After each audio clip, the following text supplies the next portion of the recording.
São, viu? A gente agradece muito, viu, Kettle? Gratidão, agradeço também muito pelo convite. É sempre bom a gente sentar para conversar e debater, porque a gente cresce, a gente colabora com o crescimento mútuo, né? Verdade. E principalmente o tema que a gente vai falar hoje é um tema que vai proporcionar um crescimento e um conhecimento, né? Muito grande com isso, assim, a gente colabora para a quebra de estigmas, né, de preconceitos, e a gente vai evoluindo para uma sociedade mais justa e igualitária. Verdade. Hoje eu estava assistindo a televisão, fiquei feliz da vida, né? Com a cartilha da professora Chiara. Chiara, né? Você conhece a professora Chiara, que é a jurista, que é procuradora federal, que é uma referência. Eu tenho a maior admiração por ela, né? Para as pessoas. E aí você veja, é um grupo de juristas que elaboraram uma cartilha com termos racistas, né? E alguns colegas ficaram contra. Na realidade, não foi alguns colegas, uma juíza ficou contra porque acha que vai, de uma certa forma, tirar a autonomia do magistrado e tudo.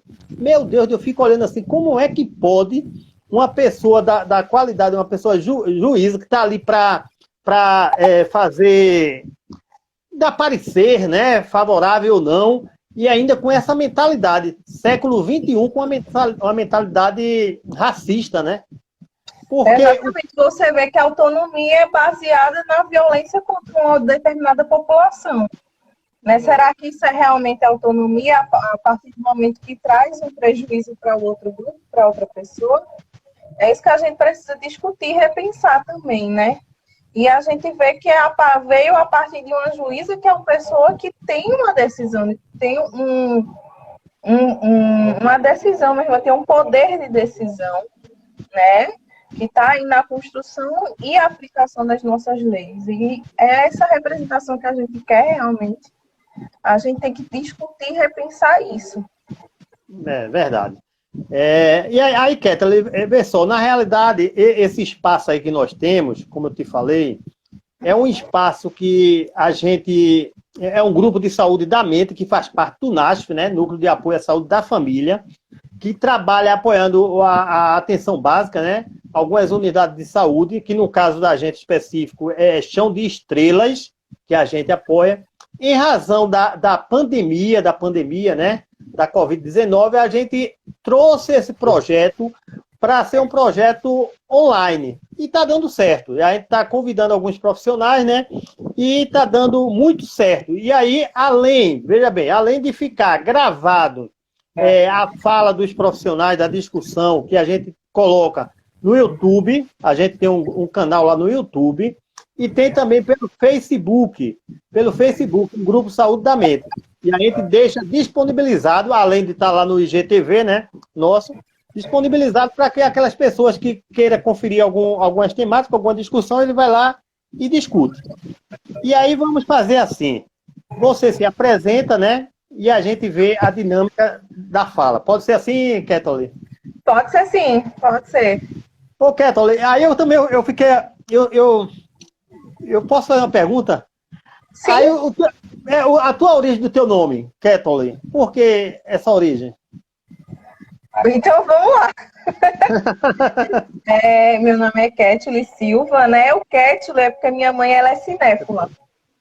Ela, desde jovem, ela viaja muito em filme. E meu nome é a partir de um grande drama.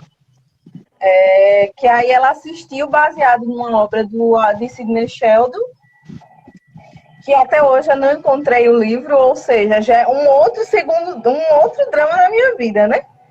Que aí, Kettle, ela é uma personagem forte, aguerrida, louca. E mãe disse que queria uma filha assim, penso eu, né? Ela queria uma filha batalhadora, porque Kettle era de interior. Kettle passa para a cidade grande porque ela se apaixonou por um homem que no final ela descobre que é casado. Então vai ser um enredo bem interessante. No final termina ela conseguindo destruir ele por completo. Ele que era um empresário muito famoso, poderoso. Ela consegue derrubar ele e termina os dois no corredor da morte. E ela falando para ele que ela se transforma em outra pessoa para que ele se reapaixonasse por ela para ela poder derrubar ele. Que bonito, a história, né? É esta. Muito bonito, muito doida. Legal, legal. Eu cheguei a ensinar, eu ensinei história, Kathleen, que eu sou pós-graduado em História do Brasil também. E eu ensinei história na educação fundamental e ensino médio, por um bom tempo, né? E aí, era interessante que o primeiro dia de aula eu perguntava para os meus alunos como era o nome, e aí, você sabe a origem do seu nome? Não, então você vai pesquisar a origem do seu nome, trazer aqui para a sala de aula para a gente discutir, para saber o porquê do nome. E aí, eu vi o seu nome, assim, eu sempre tenho essa curiosidade por nome, né? E aí, Kathleen, aí vê o que acontece. Depois de eu ensinar história, quer dizer, ensinei no ensino fundamental, né, e ensino médio, pré-vestibular também, depois de um bom tempo, eu ensinei por 15 anos, aí fui ensinar graduação e pós-graduação. Aí na área de psicologia, como também eu sou bacharel em Direito, aí é direcionado também para a questão de legislação, né? E aí ensino, também sou professor universitário, né? E ensino a parte de legislação e a parte de psicologia. Com o tempo ensinei na Maurício Nassau, na Facotu, né? E sou psicólogo do NASF, tá certo? Então, em vez de você se apresentar primeiro, eu me apresentei, ó. Vamos para sua apresentação, Kathleen. Desculpa. Então, meu nome, né, Kathleen Silva, eu sou assistente social, sanitarista, especialista em políticas públicas, né, pela Secretaria de Saúde do Recife. Sou atualmente, que aí vem atualmente, a pessoa está fazendo 1.500 coisas, né? Eu estou finalizando uma faculdade em pedagogia, fazendo uma pós em metodologias ativas e prática docente e um mestrado na Universidade Federal de Pernambuco em educação. E a gente faz um grande passeio, né, para poder caminhar, que eu acho que o caminho já é onde você desenvolve, onde você vai se descobrindo. Né? Atualmente eu estou como assistente social do Hospital Barão Lucena, onde tenho tido uma experiência em um novo vínculo, em outro momento, né, da minha vida, me deu esse presente. Fui coordenadora da política de saúde da população negra do Recife, né, no intervalo de 2019 a 2020. Eu saio esse ano, né, da coordenação da política, que também foi um presente, uma dádiva, né, que foi me dada por Rose Santos, minha querida. Então, eu passo um período na coordenação da política que me proporcionou fazer grandes amizades, né, muitas experiências e um crescimento enorme. Então, aí a gente já consegue passar, né, por uma gestão pública num momento que é tão perturbador, que a gente está em uma fase de enxugamento tão grande dos nossos direitos, né? Os nossos direitos civis, e também tendo uma liberdade tão cerceada por preconceitos e estigmas que fazem com que a nossa religião ela não seja aceita, com que o nosso corpo seja violado por terceiros, né? E isso dói muito, isso fere por ser uma mulher preta, por ser uma mulher periférica, por ser uma mulher de origem agrestina e por ser uma mulher de candomblé.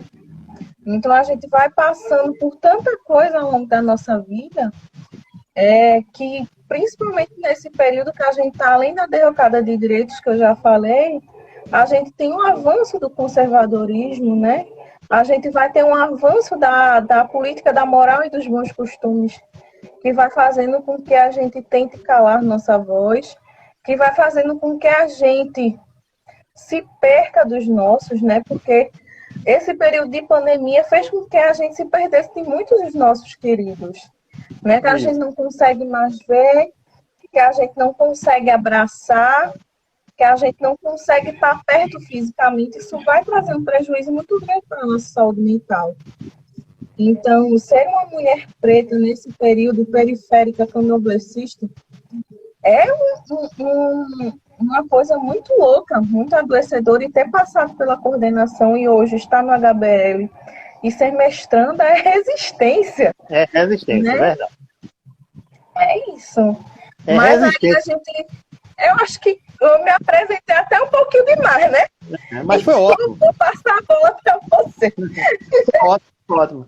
E aí, quando você fala nessa questão da resistência e do seu lugar que você hoje se encontra, que você é uma pessoa intelectual, né, e numa posição de uma certa forma privilegiada, né, pela luta que vocês vêm tendo, né, a história, né, o tempo todo, mas também não é fácil. A professora Giara, que é a jurista, né, ela é jurista, é procuradora federal, ela diz, é interessante que algumas pessoas pensam porque eu estou nesse lugar, não é difícil também eu estar aqui, porque o que tem de pessoas diferentes, né, é incrível. Então, assim, é também muito difícil para você, como você mesmo colocou. É uma é resistência todo tempo, né? Toda a sua história também é uma história de resistência. E aí, Kathleen, vê Porque, só. Eduardo, interrompendo, desculpa, só um pouquinho. Não, pois não, fica à É vontade. porque as formas de racismo, as formas de violência, elas vão se readequando ao espaço que você vai adentrando, entende? As formas de te barrar para em um determinado espaço, elas vão se sofisticando, né? Florestan Fernandes, quando ele fala do racismo no Brasil, ele não fala de um racismo velado, como já muitos apontam, né? Muitos filósofos teóricos vão apontar. Ele fala de um racismo que é sofisticado. Esse racismo que tem um quê de sofisticação, ele vai fazer com que em muitos lugares a gente não consiga provar que o racismo foi racismo naquela determinada situação. Entende? Então, a violência que a gente vai passando, ao passar dos espaços que a gente vai adentrando, ela vai mudando. Né? Não vai ser mais uma violência física, mas vai ser uma violência de algum outro modo. Né? O sistema, visto que o racismo ele encontra no Brasil uma formatação estrutural, então ele vai fazendo com que a gente fique presos em determinadas estruturas, impedindo a mobilidade e o crescimento da gente. Né? Semana passada eu tive uma discussão muito rica com o Luiz Valério, que é uma das pessoas que eu admiro e gosto muito. E a gente discutindo que as nossas formações hoje permitem que a gente assuma uma universidade, que a gente assuma uma determinada coordenação extra que a gente não vai atingir, né, por conta da nossa cor. Então, as coordenações, os espaços que vão ser relegados para a gente, é aqueles que a sociedade já espera da gente. Porque dentro da representação social, do senso comum na sociedade, a gente só vai estar pronto para debater as questões que envolvam a gênero, no máximo, se a gente for mulher, e a raça. Então, as outras discussões, elas vão estar distantes da gente, os outros espaços vão estar distantes da gente. Mesmo que a gente tenha uma capacidade cognitiva para, né? É verdade, é verdade. E aí também, aí eu fico me perguntando aqui, Kathleen, essa questão que você colocou é uma questão bem interessante, né? E que você, de uma certa forma, percebe hoje, a gente não tem dúvida, que o Brasil é uma sociedade preconceituosa e racista, né? Isso aí é fato, isso é fato. E é fato. E aí a gente vê também, como você bem colocou, que o lugar que querem colocar o negro, a preta, né? Aí você vai para uma televisão, quais são os lugares? Não querendo colocar como empregada, né? Como motorista. Isso. A gente não vê um negro se destacando. Quer dizer, a mídia também dá essa conotação de ser muito preconceituosa também, né? Exatamente. Aí contribui muito com a crença de outras pessoas. Agora, eu fico às vezes me perguntando, porque a gente fala da questão racista, né? Dessas dificuldades todas que a mulher negra, né? O homem negro tem, que é difícil na sociedade, e se a gente for para estatísticas, a gente percebe isso, né? De uma certa forma. Mas aí eu me pergunto, é atribuído essa questão hoje, Ketoli, que você percebe? A gente pode só atribuir a questão histórica? Será que só a questão histórica é que a gente tem esse argumento de dizer, olha, hoje o preconceito existe por uma questão histórica, mas só é isso? Você acha, como você bem colocou, hoje o racismo ele vem de várias maneiras, né? De várias maneiras. Você vem nas palavras, né? Vem nas letras. A gente percebe que são minorias, por exemplo, os intelectuais. Eu ensinei história, uma história baseada na visão europeia, né? Na visão europeia. Cadê que a gente traz? Aqui eu sinto muita falta de uma escrita própria do negro, com o negro sendo objeto e sujeito da sua história. Eu sinto muita falta nisso. Então, as escolas, as instituições, têm que trazer mais isso. Tem que trazer essa escrita própria do negro. Tá entendendo? E você percebe uma série de termos racistas. Termos racistas que a gente percebe no dia a dia. E aí você vem a professora Chiara, recentemente, agora, saiu na mídia, fez uma cartilha para orientar alguns juristas, alguns juízes, de alguns termos racistas. E aí tem uma pessoa que vai de encontro. É complicado. Então, o que é que você, assim, de início, atribui a questão desse preconceito de uma certa forma muito forte no Brasil, Ketoli? Então, Eduardo, vê só, toda a estrutura, ela vai obedecer um ideal de funcionamento que é esperado para ela, certo? Quando a gente constrói uma determinada máquina, um determinado motor, a gente espera que ele tenha uma funcionalidade esperada. E isso eu estou introduzindo para quê?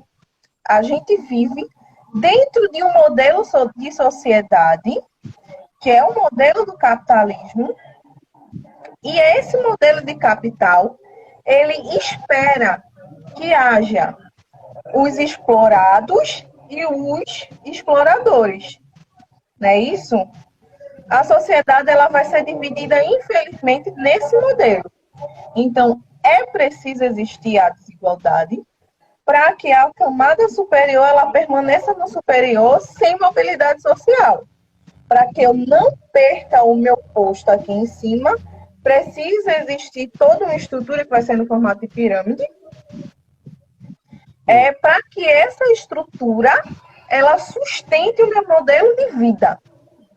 Então, a gente tem o racismo, ele vai ser o grande mola propulsora do sistema capitalista. Isso a gente vai ver vários autores de vertente materialista, né, do materialismo histórico mesmo, que eles vão trazer isso. Né? Cheavenato, por exemplo, ele vai trazer essa discussão. O próprio Florestan Fernandes ele vai trazer essa discussão. O racismo faz com que o pobre ele permaneça pobre por conta da sua cor, ele vai ter menos oportunidades. Né? Isso é histórico.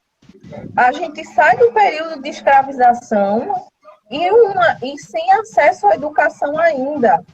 A gente só consegue uma lei que vai permitir o acesso à educação para todas e todos, ainda de forma muito capenga, em 1950. Isso se reproduz, isso traz uma reprodução muito forte para os nossos ensinos. Né? Tanto é que hoje ainda, dentro da pós-graduação, a representação negra é de 4%. Né? No mestrado e doutorado é 4%. Detalhe, aqui no Brasil, a maioria da população ela é preta. são pretos e pardos, é uma população negra que já há muito se estabelece dessa forma, mas que é uma população que se mantém ainda na faixa da pobreza. Então, a gente precisa repensar mesmo, sabe? Chavenato traz que dentro do Brasil, 80% dessa massa, dessa população, desse contingente, é negro. Né? Então, dentro da população negra, a gente ganha, mas por que a gente não ganha dentro das pós-graduações? Né? Porque a gente não ganha dentro dos concursos. A gente não ganha. A gente ainda está à margem, sabe? E precisamos avançar, precisamos lutar, precisamos. A gente traz uma religião de África que ainda não é aceita. Verdade. Minha religião, ela é demonizada. Né? Minha religião, ela traz consigo uma marca, um preconceito que faz com que o meu corpo, ele corra risco de ser violado numa sexta-feira se eu sair toda de branco, se eu fechar o branco. Sabe? A minha integridade física, ela corre um risco muito grande. Isso é por conta do avanço da massa conservadora, que vem com uma violência muito grande sobre os nossos corpos. Mas isso também faz parte da manutenção do status quo, né? Esse modelo de sociedade que faz com que as engrenagens elas se juntem para manter esse funcionamento. E quem está no topo é o que se diz pseudo-cristão, porque eu falo pseudo mesmo, porque se coloca enquanto cristão para ganhar um status dentro da sociedade, é a pessoa branca, sabe? Que está aí na frente e trazendo uma violência imensa para o meu povo, para o meu corpo e para a minha vida. E por isso que as coisas vão se mantendo, se envolvendo. Verdade. Érica, é o Kettler. Oi. Eu acho que tem algum telefone aí tocando. Vê só, Kettler. Aí eu fiz aqui uma divisão, não sei se o que é que você acha. E aí o tema, a gente traz a cultura afro-brasileira, né? 2 pontos, a cultura popular e o sincretismo, né? A influência. Pois é,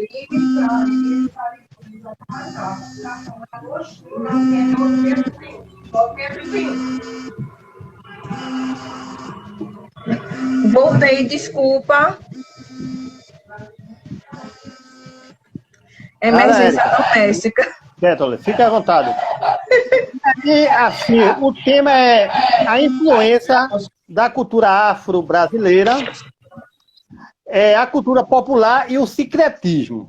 Aí eu pergunto, em relação ao tema, a temática, você gostaria de falar alguma coisa? Ou, por exemplo, eu já vi alguns especialistas, pesquisadores, não concordarem muito com a terminologia influência.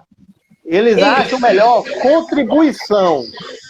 E aí, do tema, você gostaria de fazer algum comentário? O tema em si? Sobre influência e contribuição? Sim. Ou você não teria alguma observação?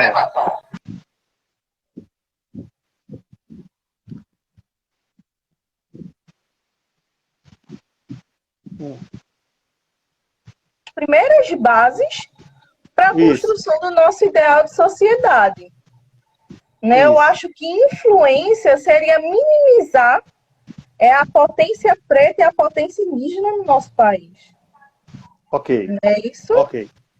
Ok. E aí, justamente vai na linha com a maioria dos pesquisadores nessa linha, questão negra, ele acha que o termo seria mais adequado de contribuição.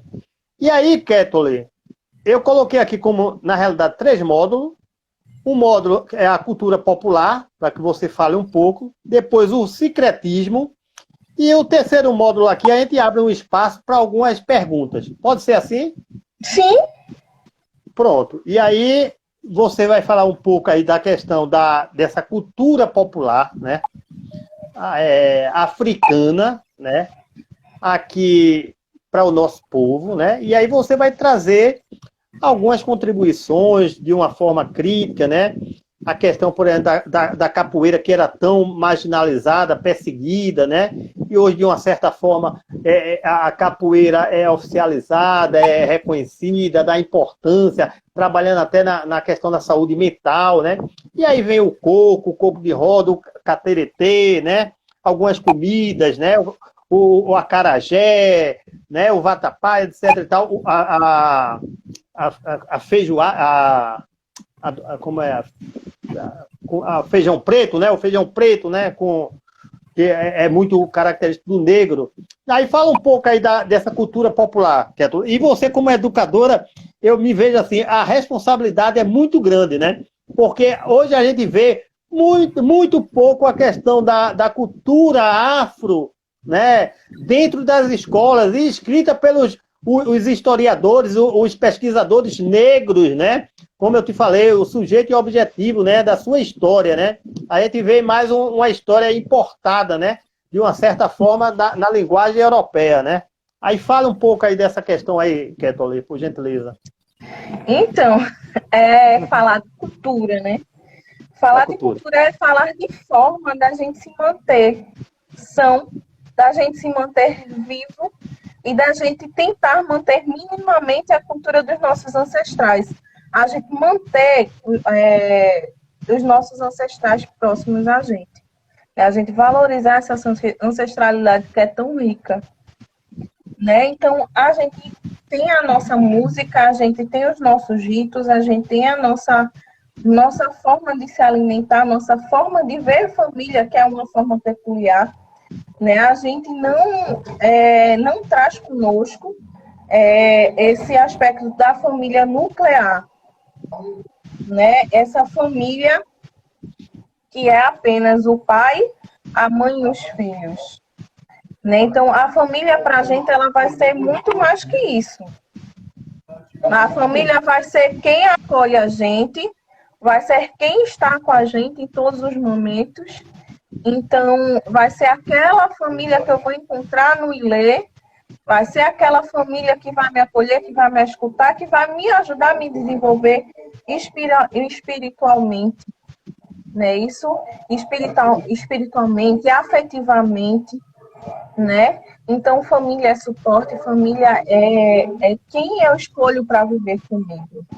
Né? E quem o meu orixá vai trazer para a minha vida, né? Para a proteção do meu corpo, da minha mente, para o meu equilíbrio. Né? Até porque não é qualquer lugar, não é qualquer casa de culto que a gente vai ser a nossa casa, que a gente vai se encontrar. Né?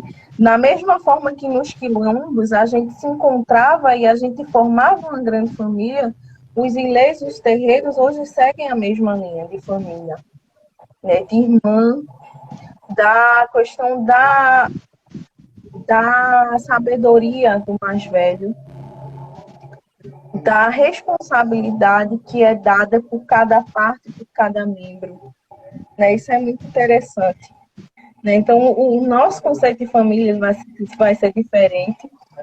As nossas músicas, elas vão ser aceitas até um certo ponto, né? Até o ponto que é do turístico, até o ponto que é do que vai trazer um lucro num dado momento específico. Então, no carnaval, a gente vai ver o maracatu, porque é interessante, é colorido para aquele momento, é dançante. Né? Próximo ao São João, a gente vai ver o coco, porque o coco traz uma coisa aí para aquele momento é interessante. E no resto do ano, a gente não vai ver a nossa cultura sendo valorizada, sendo aceita e sendo acolhida. Né? Isso é uma coisa que é muito pesada e a gente precisa problematizar. Isso. Por quê? A cultura do nosso povo, nossa formação, ela é muito afetiva. E ela traz uma proximidade muito grande com o nosso lado cultural, nosso lado afetivo, nosso lado dançante, nosso lado solto e espontâneo. Né? A capoeira, hoje, a capoeira é sim um patrimônio, a capoeira ela conseguiu avançar muito. Mas a capoeira, por muito, se escondeu, né? Tanto que se fundou o frevo. O frevo ele foi uma estratégia para a manutenção das pessoas continuarem treinando suas lutas. Até porque a gente precisava se defender, como hoje a gente se precisa de se defender, mas hoje é de outra forma, né? Com outros métodos. Mas a luta era por demais importante. Mas se vissem a gente aglomerados, prendiam a gente porque, da observação, a lei de vadiagem que foi criada no Brasil, ela foi criada apenas no pós-abolição. Então, ela tinha um público foco, sim. Então, o nosso corpo, desde o nosso nascimento, ele é destinado ao cárcere. Tá? Então, a gente que decide não ir para esse lado, a gente luta contra, por mais que forças tentem a todo momento. Então, a gente tenta lutar para a gente conseguir se defender, mas a gente não pode, ao mesmo tempo, deixar que a gente seja visualizado dessa forma. Então, a gente vai para a dança. Então, o frevo, ele surge daí. Né? E muitos movimentos do frevo, até hoje, se assemelham aos movimentos da capoeira. Né? É verdade. E a nossa culinária é o nosso grande legado até hoje, que é aceito em todos os lugares. Mas a gente tem que entender que alguns pratos da gente, eles nascem a partir das oferendas aos nossos orixás, né? Muitos pratos que a gente come hoje é o prato que a gente oferece nas nossas festas e nos nossos ritos ao nosso orixá. Né? E essa parte da nossa história, ela é negada. É verdade. É verdade, Keto. E o que é que se pode fazer para, de uma certa forma, resgatar tudo isso, essa cultura afro, né? Numa sociedade tão preconceituosa, né? Que quando você diz de uma certa forma, é negada a questão da cultura africana, né? Dos cultos africanos, né? As pessoas têm um grande preconceito, né? Um grande preconceito em relação a tudo, a esse aspecto que você colocou. O que é que se pode, Ketole, você como educadora, fazer? Por exemplo, você hoje percebe que naquela época também, eu tive a oportunidade de conversar com Érica, e a gente falando da questão, né? Que mesmo na época da questão da colonização, a gente, porque o olhar hegemônico vê mais a questão do negro num aspecto pejorativo, negativo, mas muitos negros, né, se destacaram naquela época também. A questão negros intelectuais, né? Intelectuais naquela época difícil, mas se destacaram. E aí, hoje, por exemplo, a gente vê alguns irmãos, né? Conceição Evarista, né? Uma doutora, pós-doutora reconhecida internacionalmente, né? Lá foi para aquele movimento lá na França, tudo. Tem livros e mais livros. E é difícil. O que é que se pode fazer, Ketole, nesse sentido? Então, a gente precisa se movimentar, né? Porque a academia, ela precisa abrir as portas para a gente. Né? A gente precisa se unir de forma que um fortaleça o outro. Aí a gente começa a entender que o nosso lugar é na academia também. A gente precisa construir conhecimento, a gente precisa construir saberes. Né? E de forma que a gente entenda que a gente tem que invadir esse espaço que deve ser também nosso. Exato. Né? Porque a partir daí a gente vai estar construindo e colaborando para a alteração da mentalidade da população. Né? E é um trabalho de formiguinha e é um trabalho árduo. Ao passo que a gente consegue, através de uma autobiografia, através de um relato, através de uma história de vida, ou até mesmo através de um levantamento bibliográfico que traça um perfil da população negra ao longo da história e que traga esse conhecimento e seja apresentado para outras pessoas, a gente vai contribuir para o crescimento das outras pessoas. Espaço como esse que tu construiu é um espaço rico, é um espaço onde as pessoas vão poder se ver, se enxergar e repensar suas condutas e seus pensamentos em relação ao próximo, em relação ao outro, em relação à sua cor, seu cabelo, seu estereótipo.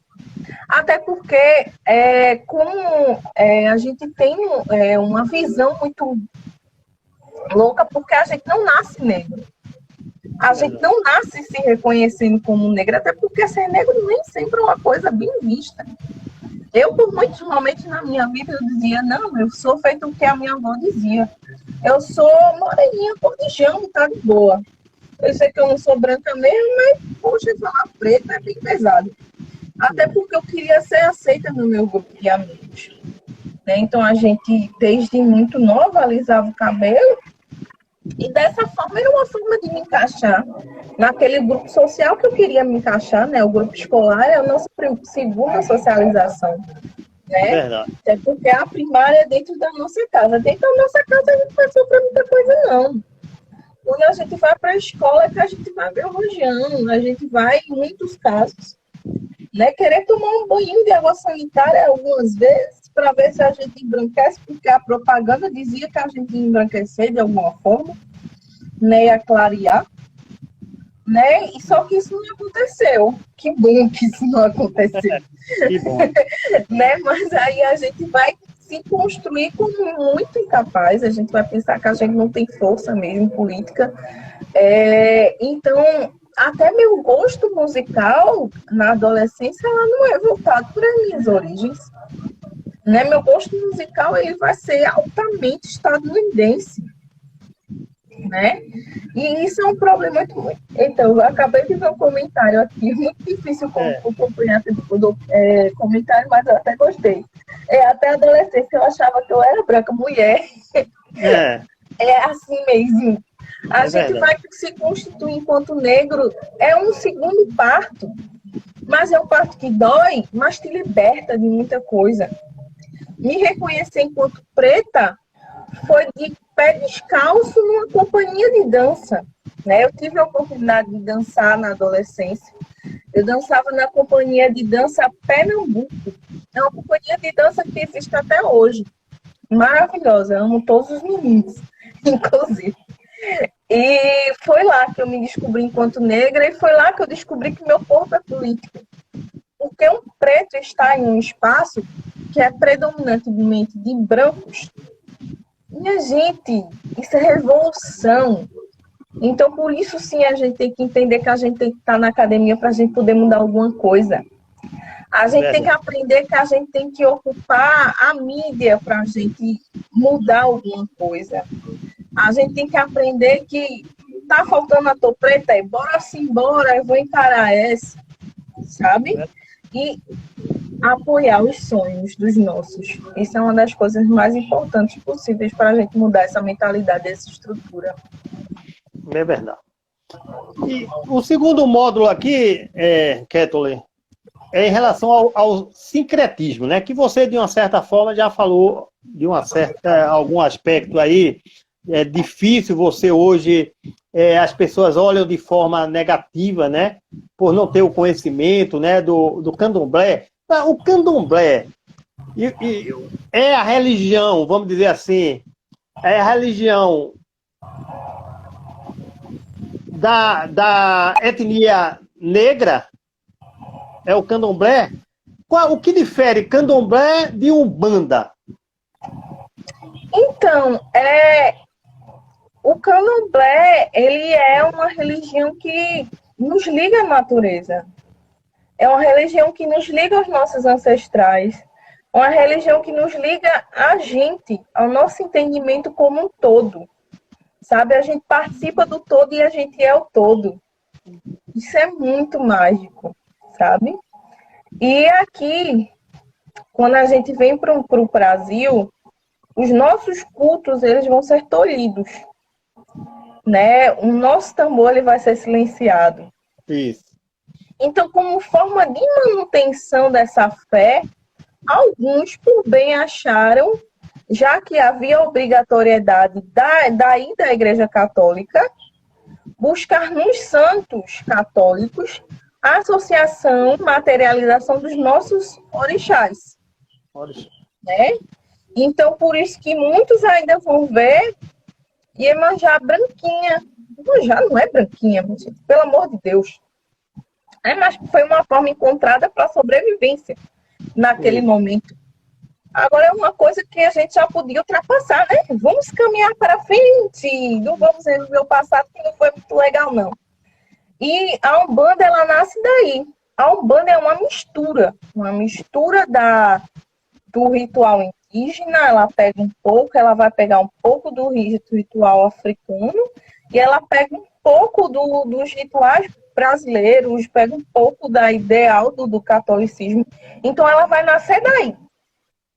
Eu acho que é um suspiro para a aceitação, sabe, da população, até porque hoje em dia, se a gente vai em centros de Umbanda, a gente vai ver que tem uma aceitabilidade maior, né?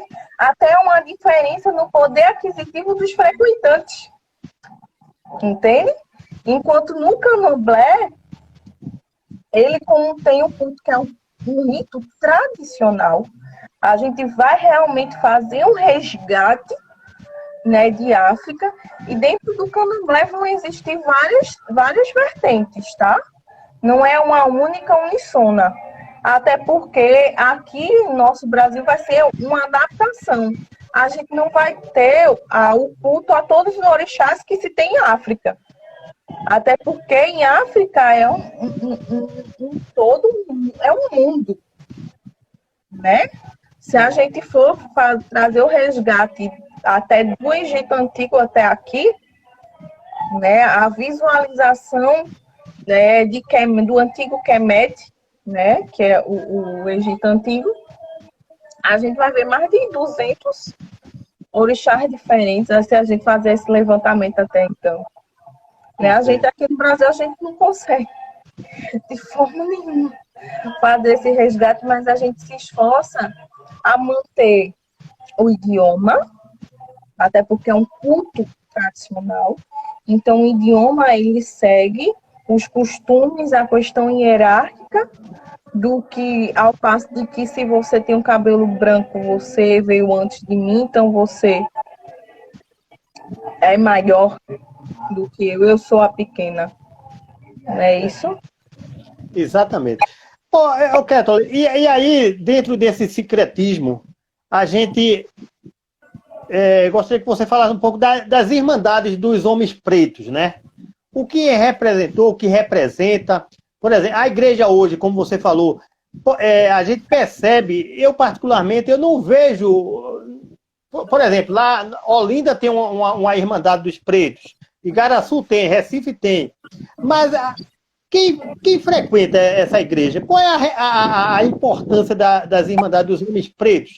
A gente sabe que naquela época da colônia foi muito importante, mesmo porque os negros escravos, né, eram de uma certa forma, eles eram aceitos nas Irmandades e tinha vamos dizer assim, tinha um olhar mais social, pesado, mais social, era aceito, tinha outros benefícios.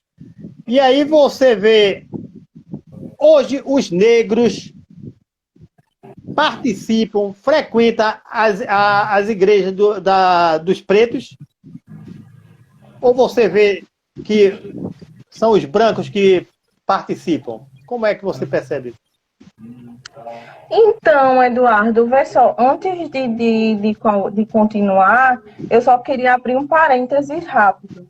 Certo. Porque, assim, a gente falar da população preta enquanto escravo, a gente naturaliza eles para esse destino. E não foi o que aconteceu. Eles foram escravizados. Escravizado, isso. Não é a natureza, sabe? Isso foi uma distorção da natureza. Tem um escritor pan-africanista, afrocentrado, que é Diop, que ele vai falar que ao passo em que a gente subjuga uma outra pessoa, a gente se torna inumanos. A gente sai da categoria humano.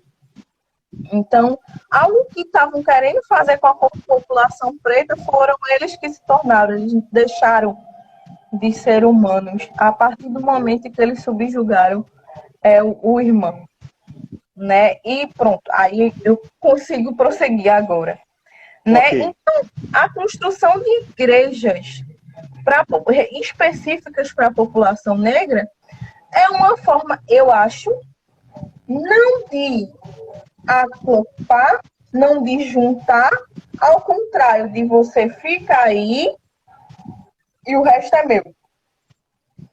Eu entendo enquanto isso, sabe? Mas aí, não sei, eu acho que outra pessoa pode ter um entendimento diferente. Eu vejo muito enquanto segregação, Eduardo.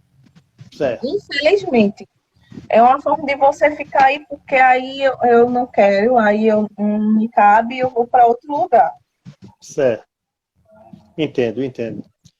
E aí, Kathleen, é importante que você traga também algumas particularidades do secretismo, né?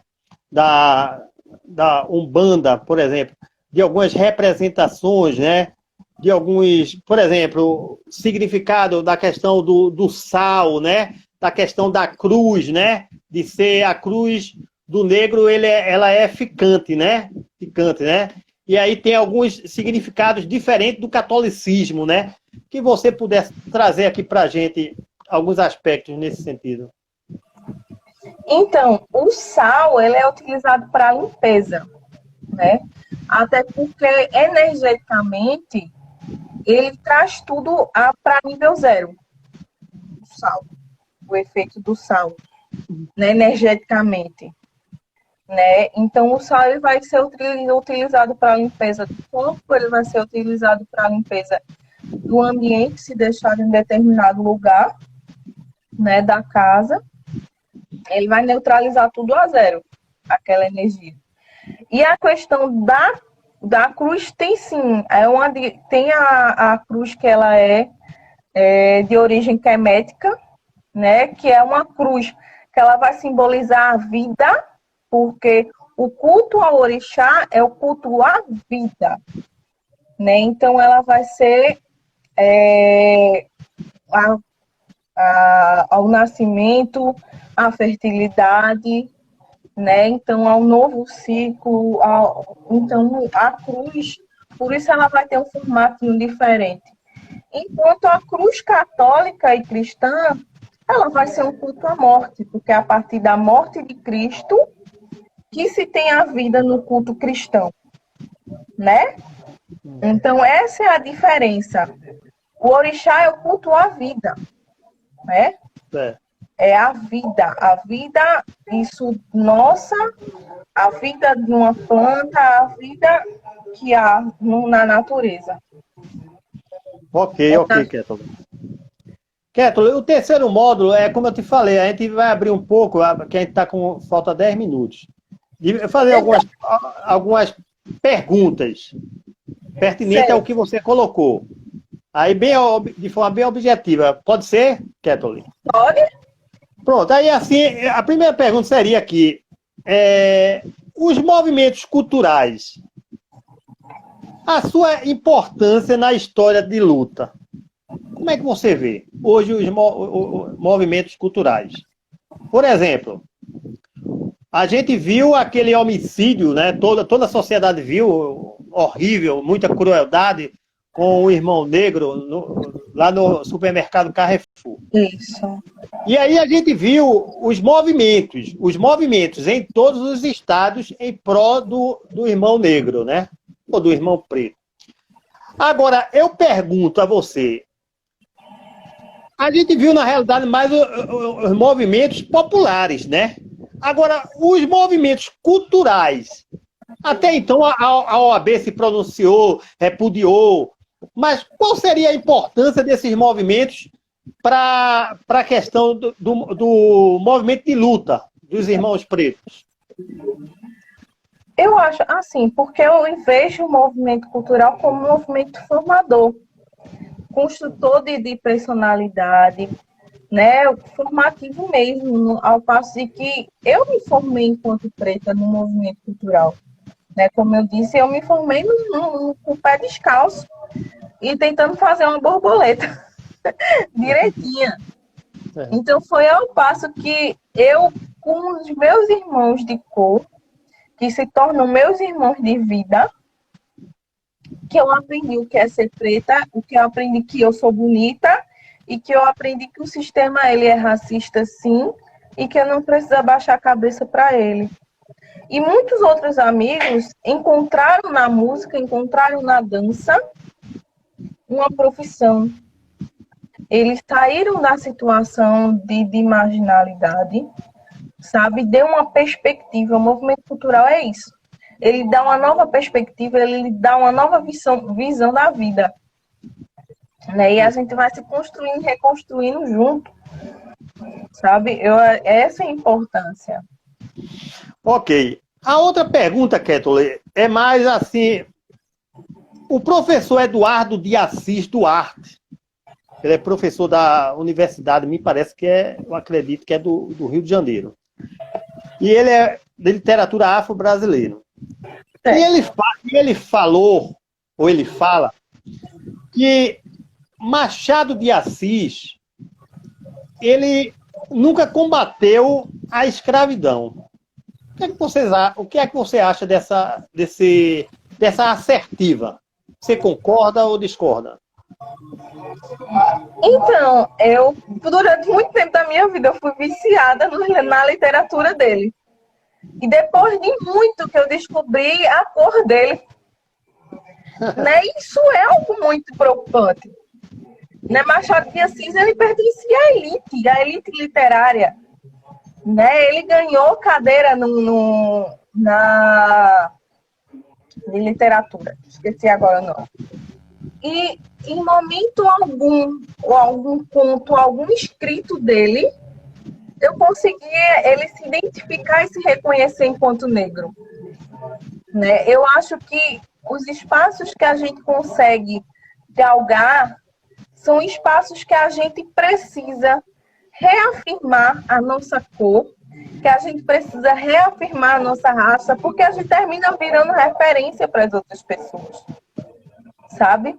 E ao passo em que a gente não diz eu sou preto, e a gente se aceita ser caracterizado enquanto uma pessoa branca, para a gente consiga vender os nossos livros e a gente lucrar com isso, sem fortalecer os nossos irmãos, eu acho que a gente está cometendo uma grande falha aí. Ok.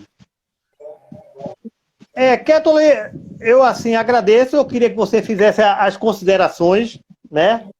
E aí quero dizer a você que eu escrevi um pequeno livro aqui, ó. Eu não sei se você a Irmandade dos Homens Pretos, que eu vou mandar para você em PDF, viu? Aí depois você faça as críticas, que é um livro que eu fiz. Ele na realidade, ele está na segunda edição, está esgotado, né? Mas é bem interessante, que eu falo da questão das Irmandades dos Homens Pretos em Pernambuco, né?